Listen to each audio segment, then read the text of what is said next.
கேளுங்க மக்களே, பெண்களாகிய நீங்க மகர் தொகையை ரொம்ப அதிகமா கேட்கறதா எனக்கு புகார் வந்திருக்கு.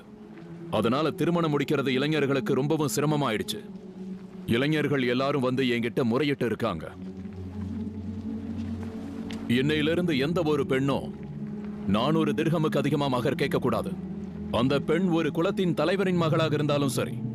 யாராவது அதிகமா வாங்கினா அந்த பணத்தை அரசு கஜானாவுல சேர்த்துருவேன். உங்களால இப்படி செய்ய முடியாது அமீருல் முமினீன். ஏன் முடியாது? ஏன்னா அல்லாஹ் குர்ஆன்ல சொல்லியிருக்கான், நீங்கள் ஒரு மனைவிக்கு பதிலாக வேறு ஒருத்தியை மனைவியாக கொண்டு வர நாடினால் நீங்கள் அவளுக்கு பொற்குவியலையே கொடுத்திருந்தாலும் கூட அதிலிருந்து கொஞ்சம் கூட திரும்ப பெறாதீர்கள். நீங்கள் அவதூறு கூறியும் வெளிப்படையாக கொடுமை இழைத்தும் அதனை திரும்ப பெறுவீர்களா? இப்படி அல்லாவே ஒரு அளவு நிர்ணயிக்காதப்போ நீங்க எப்படி ஒரு குறிப்பிட்ட அளவை நிர்ணயிச்சு அதுக்கு மேல வாங்குறத கஜானாவுல சேர்த்துடுவேன்னு சொல்லலாம்? இந்த பெண்மணி சொல்றதுதான் சரி. நான் தான் தவறா சொல்லிட்டேன். அல்லாஹ் தான் என்ன மன்னிக்கணும். உமரை விட பொதுமக்கள் ரொம்ப புத்திசாலிங்க. கேளுங்க மக்களே, நான் சொல்றத கேளுங்க.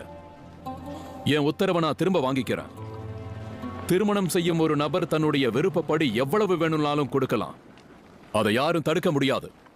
ஏழை இளைஞர்களுக்கு யாராவது சலுகை காட்ட விரும்பினா அவங்களுக்கு அல்லாஹ்வும் சலுகை காட்டுவான்.